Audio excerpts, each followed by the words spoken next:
Pak, gimana ini kok bisa terjadi? Ada apa ini kok bisa terjadi pembegalan? Maaf Bu, kami menemukan Pak Randy ini semalam sudah tergeletak kaku dan kepala terpisah. Kami meyakini ini korban pembegalan karena kendaraan korban tidak ditemukan di lokasi, dan kami sedang melacak keberadaan pembegal ini. Kami ingin mencari bukti-bukti otentik di lokasi tersebut. Iya Pak. Dan aku dan si Susi langsung teriak histeris, menangis sejadi-jadinya, dan ibunya menghampirinya. Sudah nak, sabar nak. Semoga si Randy diterima di sisi Tuhan Yang Maha Kuasa dan dihapus segala dosa-dosanya. Ibu tahu si Randy orang baik, menantu ibu yang paling baik. Dan setelah itu tepat jam 8 pagi jenazah akan dimandikan, dan datanglah seorang dokter untuk mohon izin meminta tanda tangan si Susi supaya kepala suaminya disambungkan ke badannya. Tidak menunggu lama, si Susi menandatanganinya. Tidak berpikir panjang lah, si Susi menandatanganinya, dan terus setelah itu menunggu proses penjahitan kepala si Randy. Si Susi melihatlah setelah pas ingin memandikan si Randy, si Susi melihatlah sosok bayangan ada di ujung ruangan, dan si Susi ingin menghampiri si bayangan itu, tapi tak kuasa lah si Susi karena sudah lemas sekali. Karena bayangan itu sepertinya menatap si Susi dari tadi lah, menatap Susi kayak seperti bayang-bayangan suaminya lah. Tapi Susi nggak berdaya lah seperti itu. Si Susi masih bertanya-tanya lah dalam pikirannya lah, kalau suamiku meninggal jam 10 malam, jam 9 malam, lantas siapa jam 11 malam ada di rumah? Mas Randy pulang ke rumah, tidur bareng bersamaku, itu siapa? Aku masih bertanya-tanya seperti itu. Pemikiran si Susi seperti itu. Lalu siapa yang membunuh suamiku? Dan kenapa kalau emang itu pembegalan terjadi, kenapa hanya motornya saja yang diambil? Setelah proses pemandian si Randy dan penjahitan selesai, dan pihak rumah sakit membawa jenazah si Randy memakai ambulan pulang dibawa ke rumah si Susi. Dan itu permintaan si Susi karena berpikir biarlah disolatkan di rumah, biar inilah terakhir kali si Mas Randy pulang ke rumah, berpikir seperti itulah. Sesampainya di rumah, banyak yang menyambut duka dari keluarga, sanak saudara, tetangga yang ada di rumah si Susi. Setelah sampai di rumah, disolatkan, dan si Susi berpikir, loh kok adik kesayangannya Mas Randy kok gak ada? Kenapa ya? Apa dia gak tahu apa gimana? Berpikir seperti itu Susi. Nah, si Randy ini punya adik namanya si Joni. Nah, setelah proses sholat selesai, setelah sholat zuhur lah jam 1, si Randy dibawa ke pemakaman dan untuk dimakamkan. Setelah ada di pemakaman dimakamkan, nah tiba-tiba anaknya si Randy berkata, "Mah, itu Bapak dipocong mau diapakan, Mah?" "Itu Bapak mau biar tidur biar ketemu sama sama Tuhan, sama Allah Subhanahu wa taala. Oh, bapak mau dikubur berarti ya, mah? Iya nak, gitu. Akhirnya setelah dimakamkan, si Susi melihat si Joni itu ada di ujung lah, jauh dari makam abangnya. Setelah nggak lama, si Joni menghampiri ke makamnya dan berucap kepada si Susi, turut berduka cita ya Sus, meninggalnya si Randy, semoga diterima amal ibadahnya. Terima kasih ya John. Loh John, kenapa dari kemarin, dari pagi kamu nggak kelihatan? Kenapa? Oh, itu gugup lah si Joni. Habis ke rumah, tidur di rumah teman, Sus, tidur di rumah teman. Si Joni ini manggil kakak ipar ya tetep aja nama lah, Sus, manggil abangnya sendiri ya Ranren aja kan, itu ceritanya seperti itu. Nah, akhirnya si Susi bilang, John, atas nama kakak kamu saya minta maaf atas segala semua kesalahan, perilaku yang tidak baik, apa gimana untuk diri kamu ya John, kakak minta maaf. Ya pantas aja lah kak, si Randy mati karena begal ya, orangnya sombong. Si Susi langsung diam lah dengan kata-kata adiknya si Randy itu si Joni. Dan langsung si Joni pergi dari hadapan si Susi tanpa bersalah, tanpa sedih, tanpa bersalah. Nah, si Susi itu langsung memeluklah nisan si suaminya si Randy. Mas, aku tahu kamu orang baik, kenapa masih ada aja ya orang yang nggak suka sama kamu? Akhirnya ibunya Susi menghampiri Susi, yuk pulang, udah suami kamu udah tenang di sini, kamu pulang, yuk pulang. Akhirnya dengan nada lembut ibunya Susi pulang lah, digandeng sama ibunya dan anaknya. Pulang sampai rumah, Susi langsung rebaan lah di bangku sofa lah. Dia masih tidak percaya dengan semua hal ini lah. Hari berganti siang, berganti malam, Susi ketiduran di sofa itu, dan hujan datang lebat dan petir menyambar, plop, mati lampu. Nah, Susi langsung pakai cara mati lampu segala. Nah, di sisi itu terlihatlah sosok seorang laki tinggi besar, yaitu suaminya.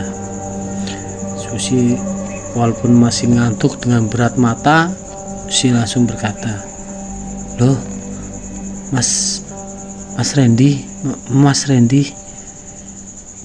ya sayang, ini Mas Randy. Loh Mas, ini Mas, masuk Mas. Sekali si Randy itu menghampiri Susi, memeluk si Susi. Mas,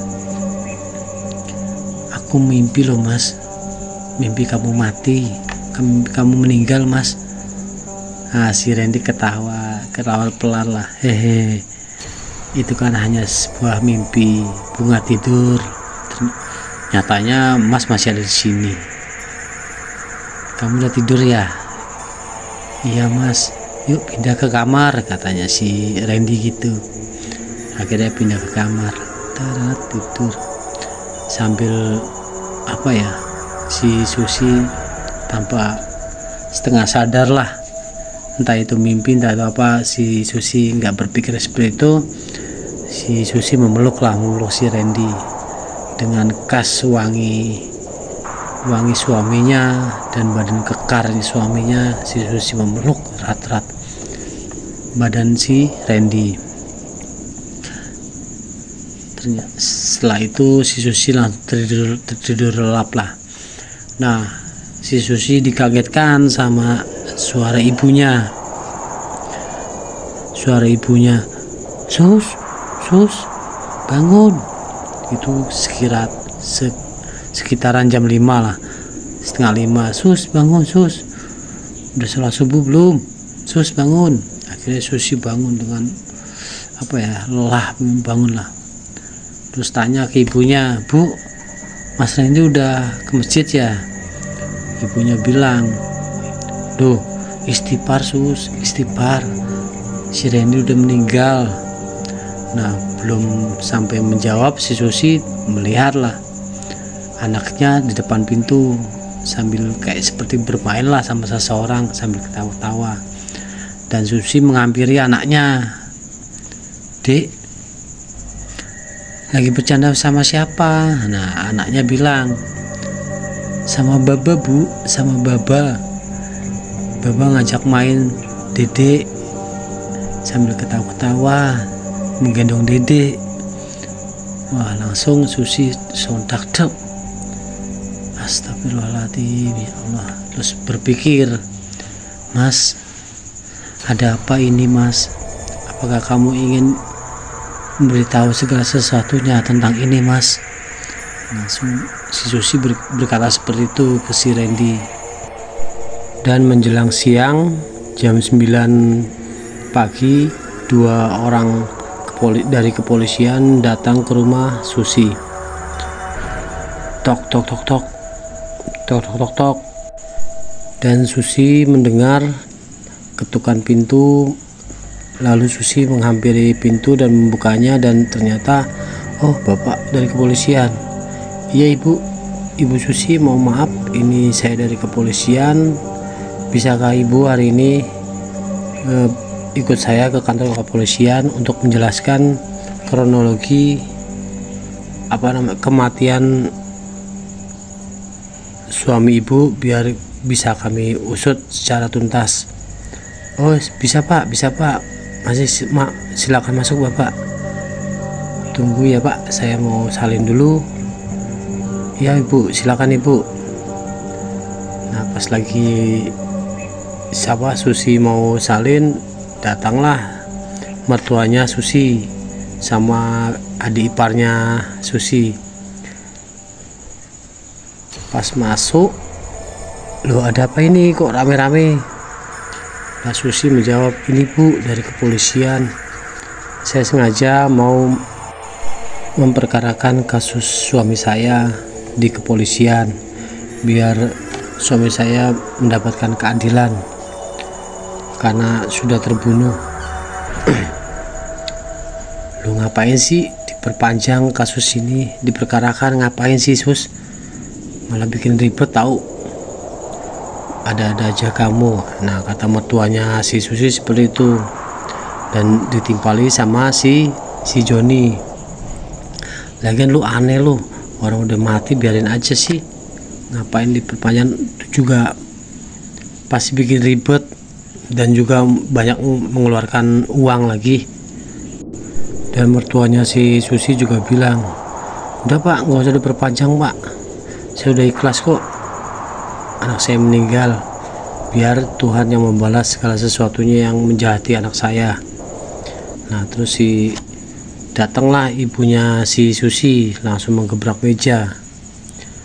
Ini kamu gimana sih, nggak mendukung si Susi untuk melaporkan segala sesuatunya tentang suaminya yang telah meninggal karena dibunuh, dibegal? Oh, jangan-jangan kamu sendiri otak pelaku pembunuhan anakmu ini, karena tidak mungkin orang tua itu secepat itu mudah melupakan anaknya meninggal karena dibunuh. Langsung ibunya si Randy marah besar, diam kamu, bisa-bisanya kamu bilang seperti itu. Kalau kamu Sus tahu sebenarnya, kamu akan seperti saya. Langsung si Susi bingung diam, seribu bahasa, mau marah gimana.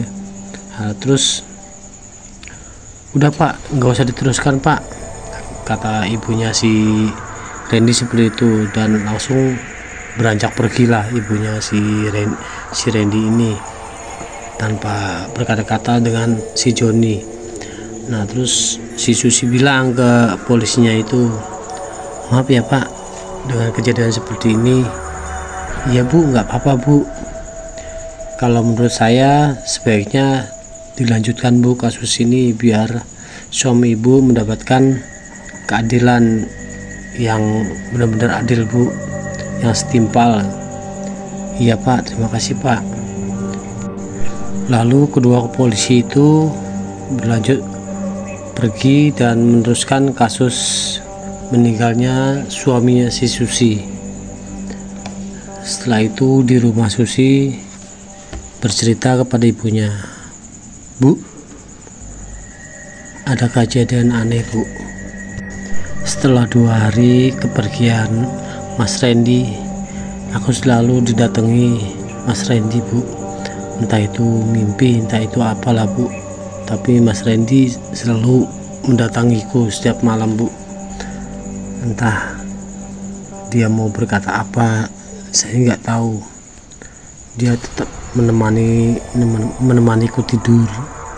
Dia memeluk aku, dia walaupun tanpa bicara. Dan si ibunya Susi pas lagi minum tersegak pas lagi kak kamu ada-ada aja Sus, orang udah meninggal kok masih menemani kamu malam-malam, gak mungkin lah Sus, mungkin kamu mimpi lah. Nah katanya si ibunya Susi seperti itu. Apa Mas Randy gak senang ya Bu saya lanjutkan kasusnya Mas Randy biar semuanya terang lah siapa yang membunuh Mas Randy Bu dalam kasus ini. Itu perasaan kamu saja Sus, gak usah berpikir ke situ. Sambil ibunya Susi bergegas pergi. Siang berganti malam, selepas sholat isya aku duduk di depan cermin dan berpikir, apakah suamiku akan hadir di malam ini.